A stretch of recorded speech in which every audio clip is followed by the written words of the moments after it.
Poder retomar el estudio que había quedado por ahí pendiente de segunda carta de Pedro. Algunos como yo quizás no recuerdan ni siquiera en qué quedamos, pero hoy vamos a caer en el capítulo 2, así que si quieren buscar en sus Biblias, segunda carta de Pedro, capítulo 2.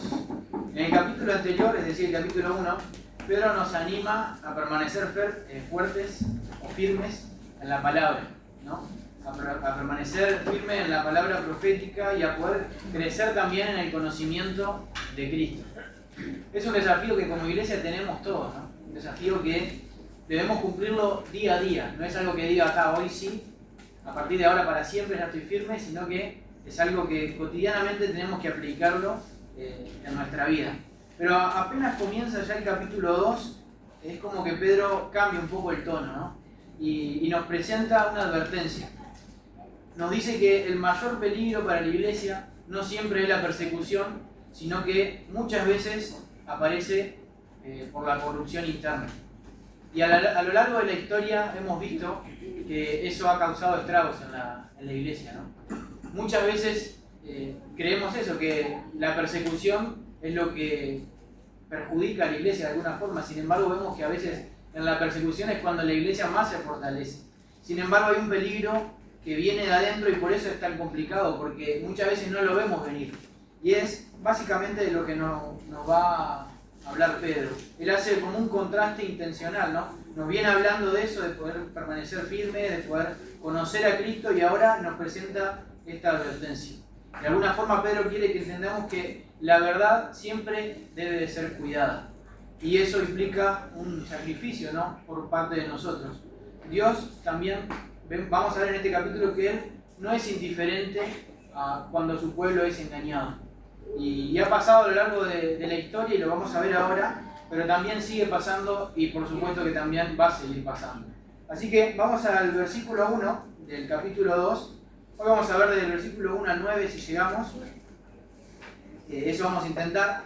Así que el versículo 1 dice: pero hubo también falsos profetas entre el pueblo, como habrá entre vosotros falsos maestros, que introducirán encubiertamente herejías destructoras y aún negarán al Señor que los rescató, atrayendo sobre sí mismos destrucción repentina. Y muchos seguirán sus disoluciones, por causa de los cuales el camino de la verdad será blasfemado. Y por avaricia harán mercadería de vosotros con palabras fingidas. Sobre los tales, ya de largo tiempo la condenación no se tarda, y su perdición no se duerme. Porque si Dios no perdonó a los ángeles que pecaron, sino que arrojándolos al infierno los entregó a prisiones de oscuridad para ser reservados al juicio. Y si no perdonó al mundo antiguo, sino que guardó a Noé, pregonero de justicia, con otras 7 personas trayendo el diluvio sobre el mundo de los impíos. Y si condenó por destrucción a la ciudad de Sodoma y Gomorra, reduciéndolos a ceniza y poniéndolas de ejemplo a los que habían de vivir impíamente. Y libró al justo Lot, abrumado por la nefanda conducta de los malvados. Porque este justo, que moraba entre ellos, afligía cada día su alma, viendo y oyendo los hechos inicuos de ellos.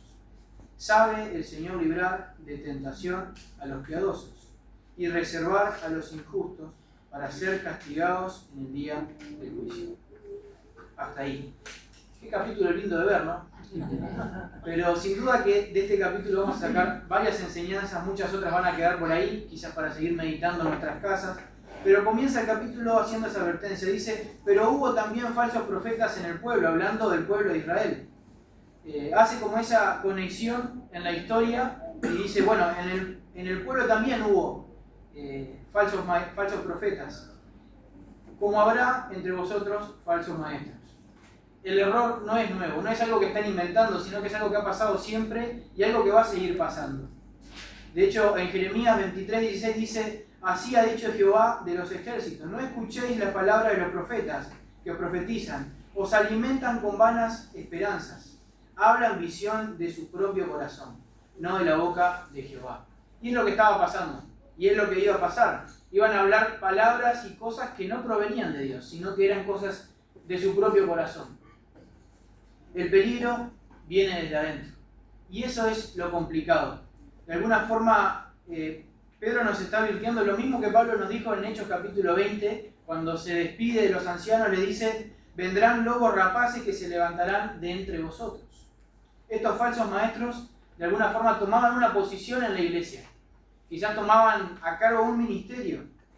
De alguna forma ellos enseñaban. No sé si desde el púlpito, desde grupos.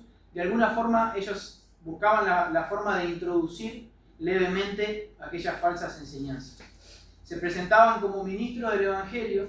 Quizás usaban palabras eclesiásticas ortodoxas. Sin embargo, torcían voluntariamente la verdad.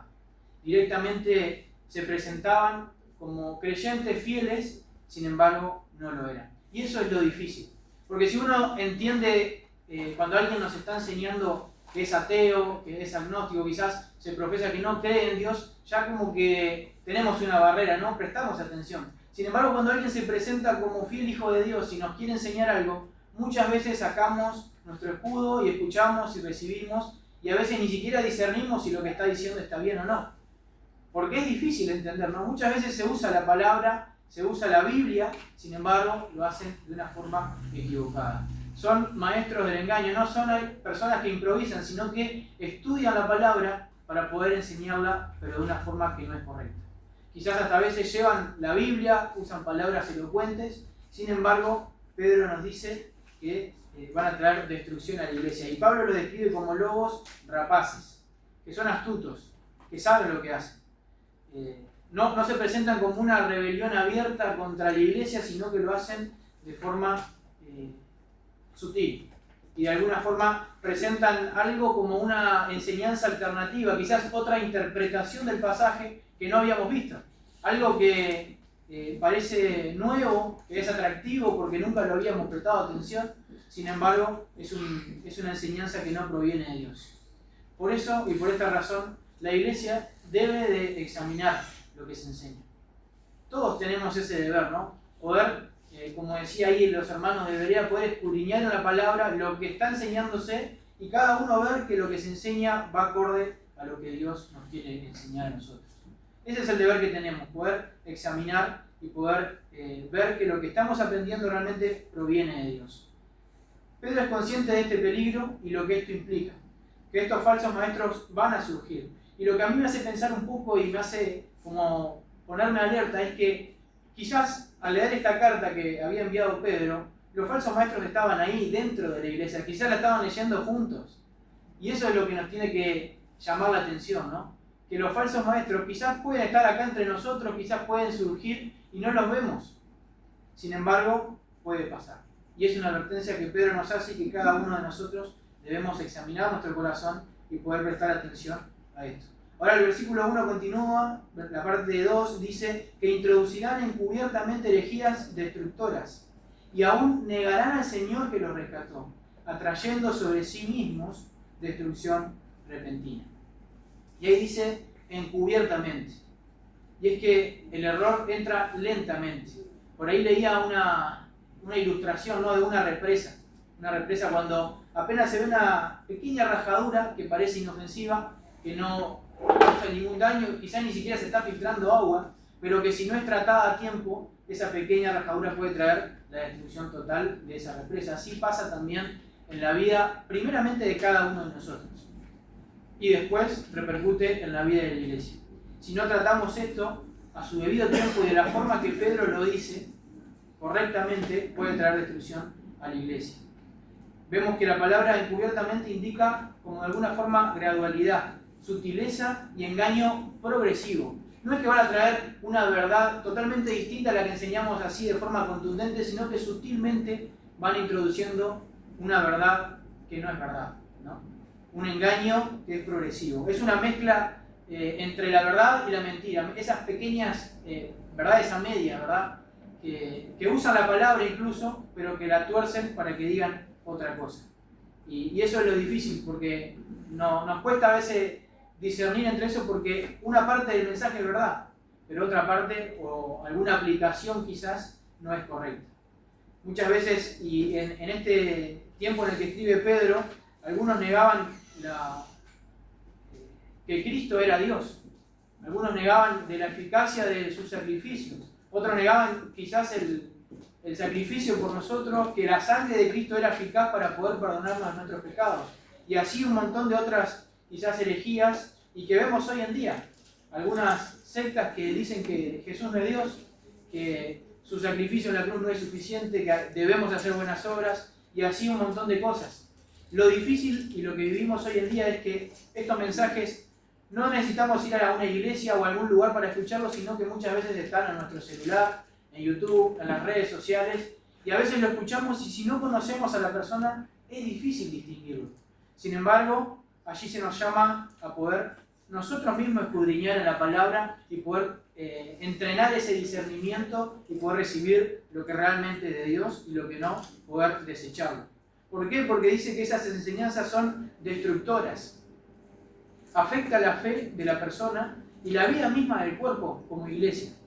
Son destructoras porque se van introduciendo, van trayendo discordia en el cuerpo y de alguna forma termina siempre en destrucción.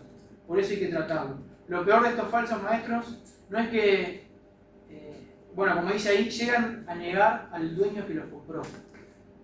Llegan a negar al dueño que los compró. Aunque muchas veces hablan de Jesús, hablan de su ejemplo, de las buenas enseñanzas que él traía, no llegaron a poder aceptarlo en su corazón, como su Señor y como su Salvador.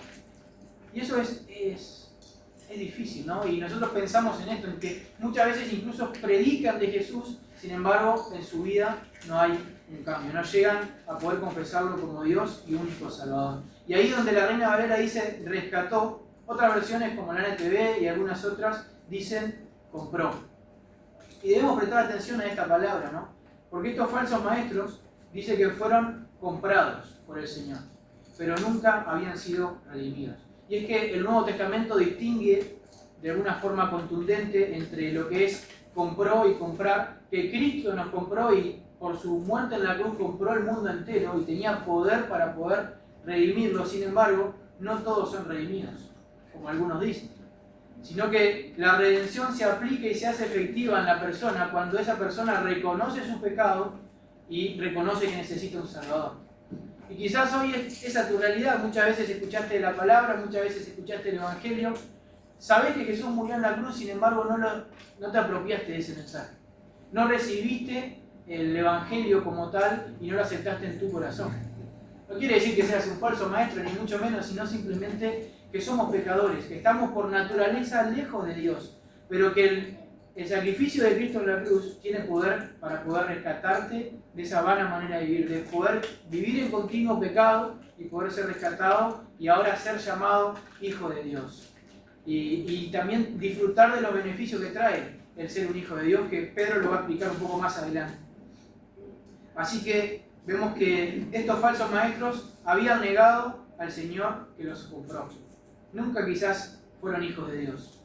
De modo que su muerte en la cruz no había sido apropiada para ellos. Y eso lo vemos expresado en lo que termina el versículo, dice, atrayendo sobre sí mismo destrucción repentina. Esto refleja que realmente no eran hijos de Dios, sino que estaban simulando ser algo que no eran. Y en el versículo 2 vemos que el impacto es visible. Ahí sí se va a notar, porque dice que y muchos seguirán sus disoluciones, por causa de los cuales el camino de la verdad será blasfemado. Algo que se introduce sutilmente, de forma gradual, ahora se ve visiblemente porque la iglesia se divide. Muchos siguen a estos falsos maestros que se levantan de la iglesia y quizás después se van para formar otra cosa, siguiendo esas falsas disoluciones. Y Gálatas 16-18 también nos advierte de este error, que va a traer grandes multitudes. Dice, con palabras suaves y halagos engañan a la gente inocente. Y así es como se presenta, con palabras suaves, atractivas para poder oírlo, ¿no? Un mensaje lindo de escuchar, que nos ablanda el oído, nos endulza. Así es como atraen grandes multitudes. De alguna forma van dejando la verdad y Pedro está prediciendo de que se van a levantar. Ya había en ese momento seguramente, pero también van a venir nuevos. Y lo van dejando, de alguna forma van dejando las normas bíblicas, la moralidad, algunos incluso van alentando lo que son las pasiones de la carne, alentando algunos pecados y diciendo que bueno, esto no está tan mal, estos pecados quizás no son pecados, sino que Dios nos perdona, y traen el camino de la gracia diciendo de que la gracia de Dios es abundante para perdonarnos como lo es, y así de alguna forma estimulando a pecar porque después Dios nos perdona. Sin embargo, Pedro también en otro pasaje dice, si donde abundó el pecado va a sobreabundar la gracia. Por supuesto que sí, pero no vamos a seguir pecando para que la gracia abunde en nosotros, sino que una vez que somos hijos de Dios, la gracia ya abunda en nuestros corazones. Ya Dios nos perdona, pero Él nos invita a vivir de forma santa y piadosamente. Y ahí es donde vamos a distinguir a estos falsos maestros, porque ellos enseñan verdades que muchas veces no viven. Y en su vida no está la santidad. Gálatas capítulo 5, a ese sí vamos a ir. Gálatas 5, versículos 7 al 9.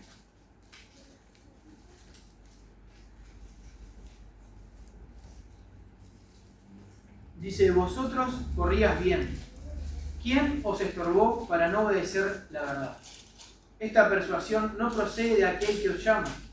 Un poco de levadura leuda toda la masa. Y ahí está hablando directamente a los Gálatas. Aquellos que habían empezado bien la carrera, que habían creído en el Señor y de alguna forma habían sido disuadidos por una verdad que no era correcta. Dice, ¿quién los cautivó para haber salido del camino?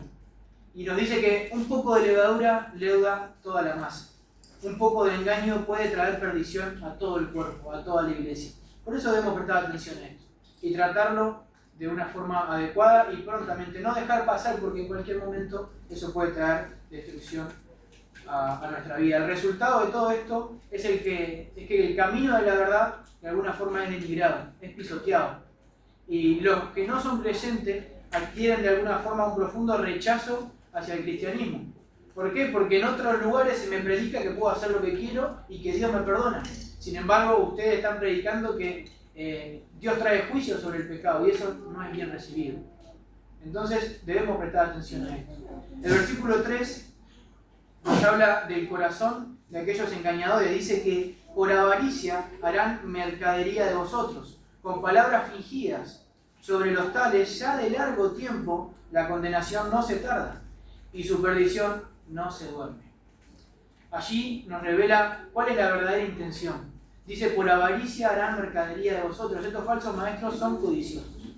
De alguna forma han escogido el ministerio, el predicar la palabra para poder traer ganancias deshonestas. Pablo muchas veces se encontró con personas así y los confrontaba. Jesús mismo también lo hizo. De alguna forma quieren traer beneficio para su vida. Hacen mercadería de la gente con palabras fingidas.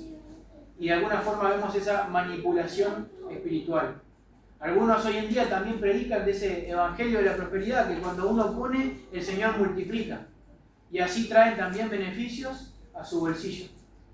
Y ahí vemos la perversión de la gracia de Dios. Sin duda que el castigo, como dice ahí, el juicio no se retarda para ellos. Usan un lenguaje atractivo, pero tienen un corazón corrupto. En 1 Timoteo, no lo vamos a leer, pero en 1 Timoteo 6, versículo 3 al 5 también advierte estos falsos maestros, que van a introducir estas mentiras para poder traer beneficio a sus bolsillos. Lo único que quieren es juntar seguidores y que estos seguidores traigan dinero para ellos mismos. Y hoy en día en las redes sociales, en todo lo que vemos, también juntan seguidores y siempre el resultado es el mismo. Lo que quieren es poder traer beneficio para sus vidas.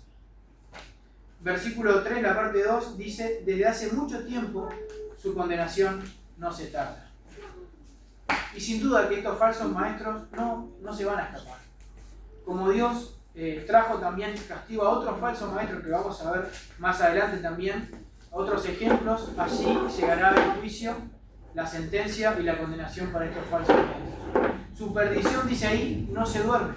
Otras versiones dicen su destrucción en lugar de perdición, que se asemeja un poquito más quizás al original y dice que de alguna forma una cosa perdida ya no tiene utilidad. Una cosa que se ha perdido ya no sirve para mucho, y mucho menos para lo que fue creado. Esta palabra se usa también en la moneda perdida, en el hijo perdido, en otros ejemplos que no vemos que se aniquilan y que en ese momento son destruidos, sino que llegan a la ruina. Pero llegan por su propio pecado. El final de todo esto es lo mismo. El fin es la ruina. Filipenses 3:19 dice: el fin de los cuales, hablando de esto también, falso maestro, será perdición, cuyo Dios es el vientre y cuya gloria es su vergüenza, que solo piensan en lo terrenal. El juicio de Dios va a llegar a su justo tiempo. Aunque creamos que se están saliendo con la suya, sin duda que Dios va a traer juicio a su vida. Y el fin va a ser esa perdición. La paciencia de Dios no es indiferencia. Sin duda que esto no escapa de las manos de Dios. Dios sigue gobernando, aunque el mal parezca de alguna forma prosperar. Dios tiene paciencia, como dice otro pasaje, para que aquellos que aún no se han arrepentido puedan proceder al arrepentimiento. Hoy disfrutamos del tiempo de la gracia. Hoy disfrutamos que vivimos en ese tiempo en el cual podemos todavía arrepentirnos de nuestro camino, de vivir en pecado y poder aceptar el regalo de Dios, que es la gracia. Que Jesús murió por mis pecados de forma sustitutoria y poder disfrutar del regalo de Dios. Hoy estás a tiempo, pero va a llegar un momento en el cual Dios va a traer juicio. Y aquellos que no lo hicieron en ese momento, su destino es el mismo destino que menciona ahí en el versículo 4. Dice: porque si Dios no perdonó a los ángeles que pecaron, sino que arrojándolos al infierno, los entregó a prisiones de oscuridad para ser reservados al juicio. Y acá se empieza a confundir un poco el pasaje y a poner un poco más quizás complejo. Y dice: porque si Dios no perdonó a los ángeles que pecaron. Damos por hecho que estos ángeles son los que se mencionan también en Judas, capítulo 1, versículo 6, dice este versículo: y a los ángeles que no guardaron su dignidad, sino que abandonaron su propia morada, los ha guardado bajo oscuridad, en prisiones eternas para el juicio del gran día.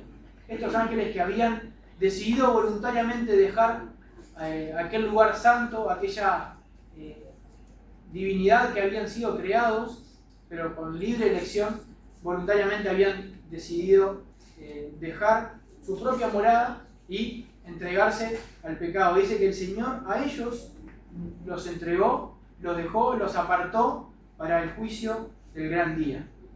Aunque no podemos asegurar con certeza de que estos ángeles son los mismos que se mencionan en Génesis capítulo 6, donde dice que los hijos de Dios habían dejado y se habían juntado con mujeres y con otras cosas, quizás está relacionado un poco con eso. Lo importante de este pasaje es que estos ángeles habían decidido dejar su morada, la morada que Dios había creado para ellos, y voluntariamente se habían entregado al pecado.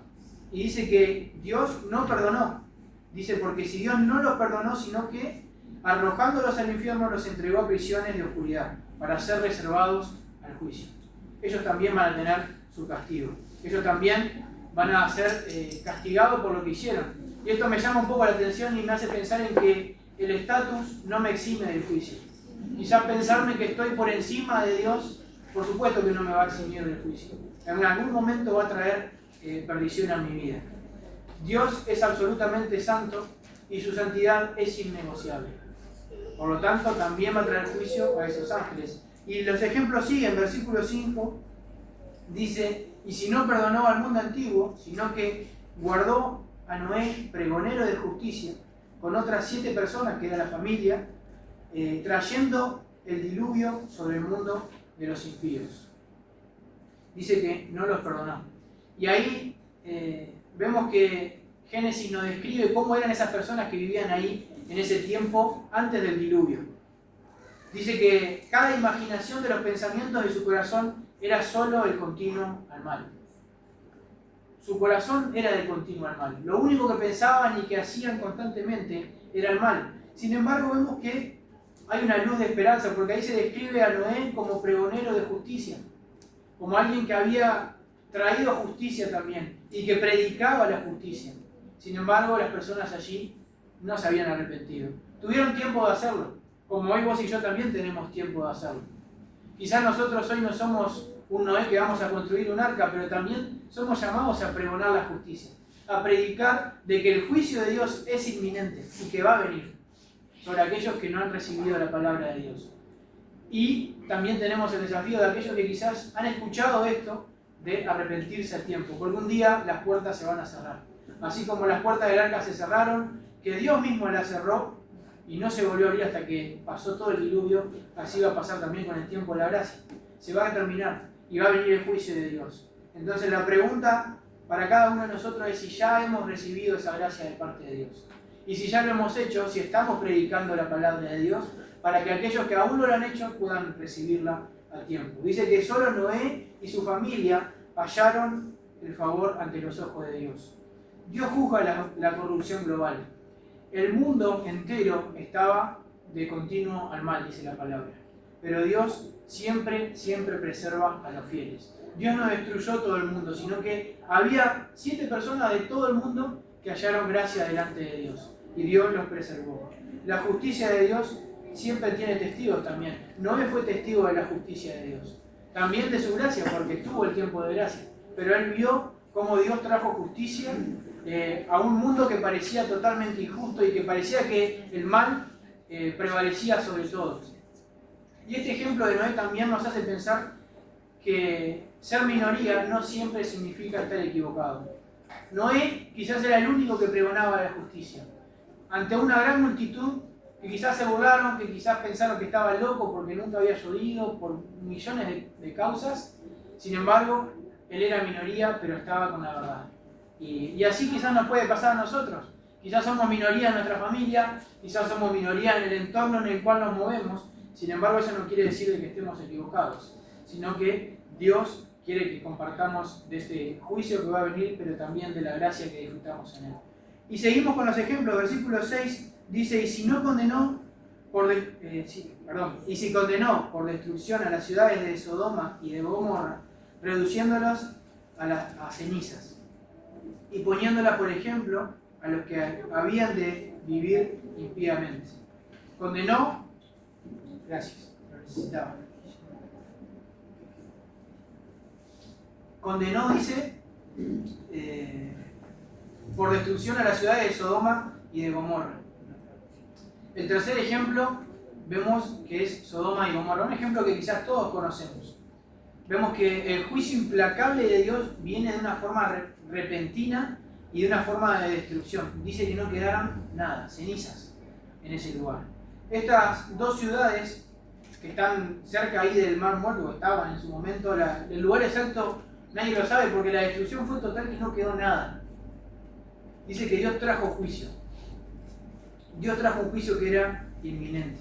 Y Él condenó lo que era la perversión sexual, la lascivia, cómo vivía esta gente que en Romanos se nos describe que era gente que estaba entregada por completo a las pasiones de la carne, que vivían de continuo al mal, que estaba la homosexualidad, que estaba la lascivia, habían dado rienda suelta a lo que era el pecado en su máxima expresión. Y dice que Dios no ignoró eso, sino que trajo juicio. Dios condenó de alguna forma a ese desenfreno del pecado. Dios no lo tomó como una enfermedad, sino que vio que era el pecado. El pecado es su máxima expresión. Ellos habían escogido voluntariamente vivir en pecado. Y Dios trae fin a esto. Él hizo llover fuego y azufre sobre Sodoma y Gomorra, como nos describe en Génesis, reduciendo estas ciudades que eran grandes, con quizás un montón de personas, a absolutamente cenizas. Entonces, dice este pasaje que esto sirvió como una advertencia histórica. Incluso hoy en día leemos de esto. Leemos de este ejemplo, que Dios trajo juicio. Y también sirve como un llamado al arrepentimiento. Aquellos que leen de la descripción de esta ciudad pueden pensar en su vida y pensar en cómo están viviendo. Porque Dios no ignora el pecado. Dios va a traer juicio. Hoy vivimos en ese tiempo de gracia, en ese perdón de parte de Dios, que es ofrecido de continuo, hasta cierto momento. Pero eso no nos elimina la responsabilidad de vivir moralmente como Dios nos manda, porque Dios va a traer juicio.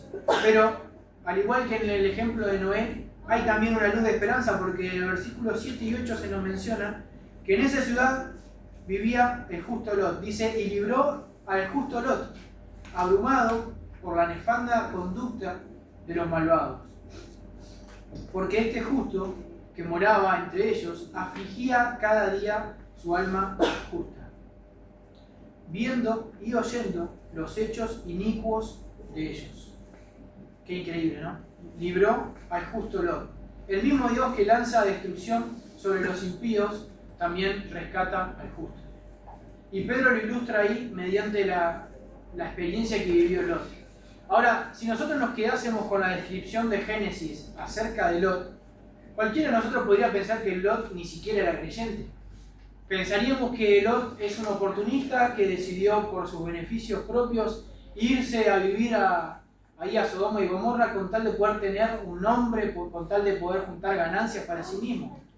Cualquiera podría pensar esto, sin embargo, vemos que Pedro lo describe como el justo Lot, que estaba y que vivía abrumado por la conducta pecaminosa de aquellas personas.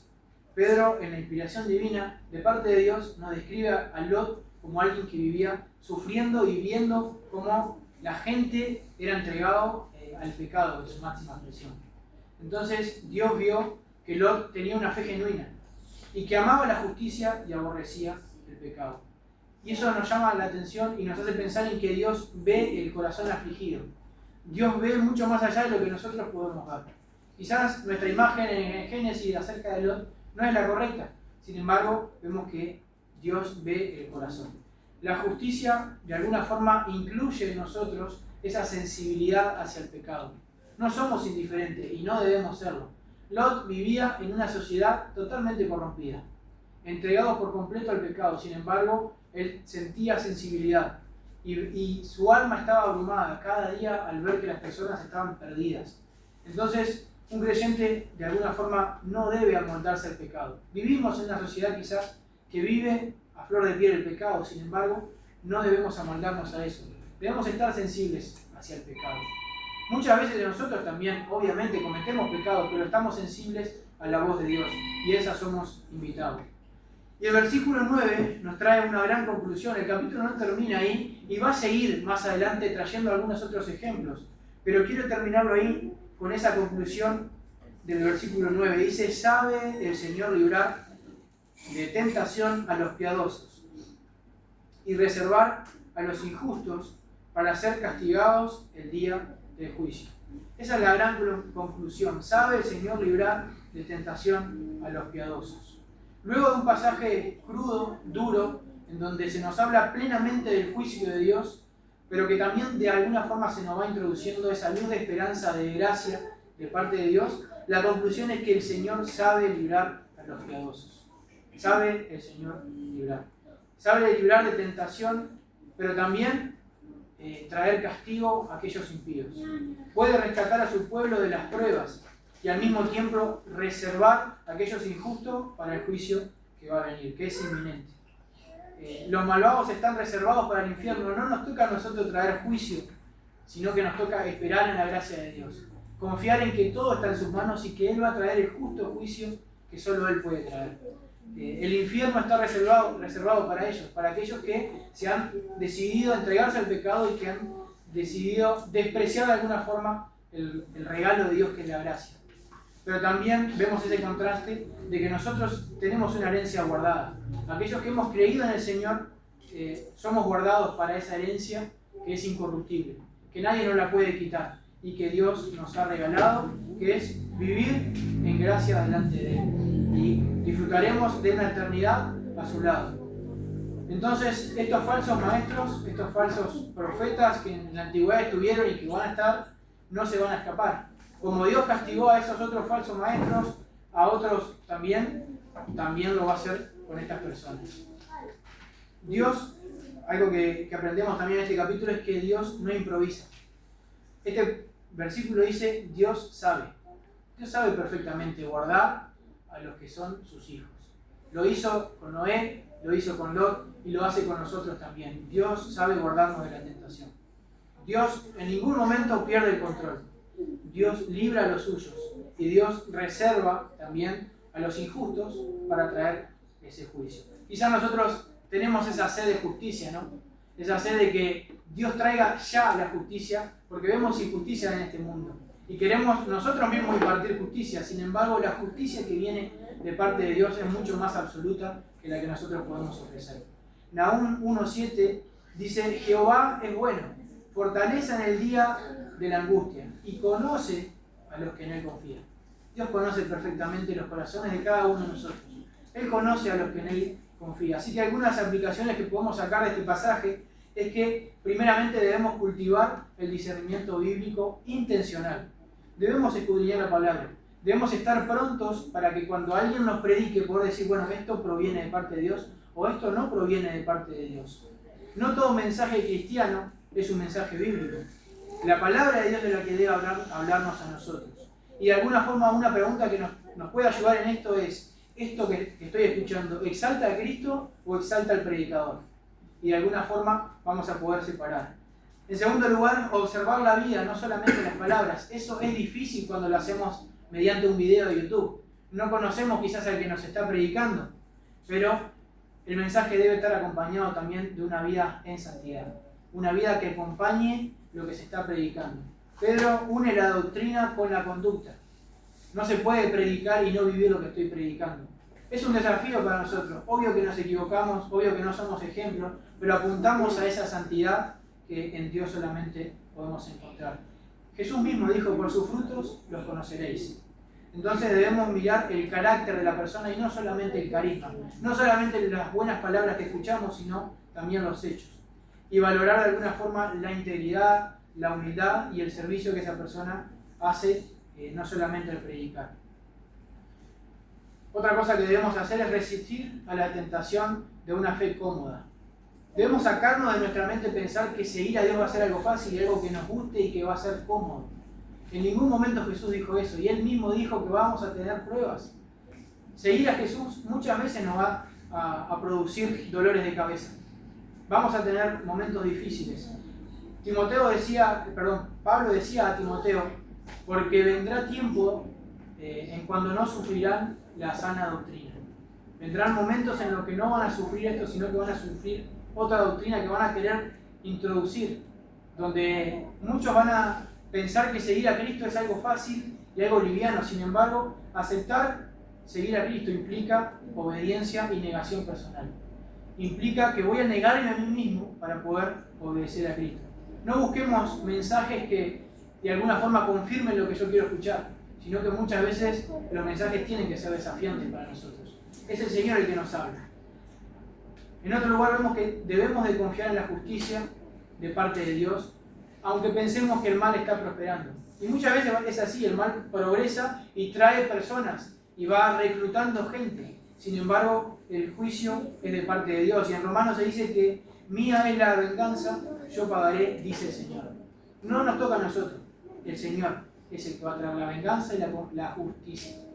A nosotros nos toca poder confiar en Él y no vivir amargados cuando veamos injusticia, sino confiar en que el Señor va a traer el juicio. Descansar en que Dios ve y que Él va a actuar a su justo tiempo. También vemos que vivir como justos en medio de una sociedad corrupta. Ese es el desafío que tenemos. Ser luz y sal en una sociedad que está corrompida. Lot nos muestra ese ejemplo, que vivía en medio de una sociedad totalmente corrompida, sin embargo él afligía su alma cada día al ver que todos estaban entregados al pecado. Y en último lugar, descansar en la fidelidad de Dios, que Él guarda a los suyos. Confiemos, si realmente somos hijos de Dios, Él nos guarda. Muchas veces nos está guardando, incluso a veces ni siquiera nos damos cuenta de lo que el Señor nos está guardando. El pasaje termina en esa gran promesa implícita de que Dios sabe cuidar a los que le pertenecen. El Señor conoce a los que son suyos, dice 2 Timoteo 2:19. Entonces debemos confiar en Dios en medio de la presión espiritual que muchas veces vivimos. Debemos recordar que nuestra seguridad está en Él y no en nuestra fuerza, no en lo que nosotros podamos hacer, no en lo que podamos encontrar en nuestra sociedad, sino que viene de parte de Dios. Dios no solo juzga el mal, sino que guarda fielmente a los suyos. Y esa es la esperanza que tenemos en este pasaje, que Él nos guarda, si realmente somos hijos de Dios. Y si no lo somos, que podamos realmente pensar en esto y tomar una decisión pronto, porque el juicio de Dios es inminente y va a venir cuando menos lo esperemos. Oramos. Nuestro Dios, te damos gracias por este tiempo, que podemos abrir tu palabra, escuchar, Señor, y poder recibir de parte de ti lo que Pedro nos escribe. Gracias, Señor, por esta advertencia que recibimos. Ayúdanos a poder discernir lo que realmente proviene de ti, Señor, a poder cumplir con este desafío de buscar en tu palabra, Señor, aquello que escuchamos, y que podamos tener una vida que te agrade, Señor, en integridad, en santidad, poder apuntar a ese desafío, a esa meta que es Cristo mismo, Señor, a poder vivir como Él nos dejó ejemplo, Señor. Y saber esperar también cuando sufrimos injusticias en nuestra vida, cuando estamos rodeados del pecado, de muchas cosas que nos traen amargura, tristeza, a poder confiar en ti, Señor, en que la justicia proviene de ti, Señor, y tú vas a traer juicio a su justo tiempo, Señor. Ayúdanos a confiar en ti, a poder depositar nuestra confianza en ti, Señor, y poder también en este tiempo de gracia pregonar la justicia como lo hizo Noé, Señor. Compartir acerca de ese Dios que es justo, pero que hoy también trae gracia y perdón de pecados, Señor. Gracias porque Cristo pagó el precio de nuestro pecado y hoy disfrutamos de esa gracia que solo proviene de ti, Padre. Dejamos esto en tus manos y lo hacemos en el nombre de Jesús. Amén.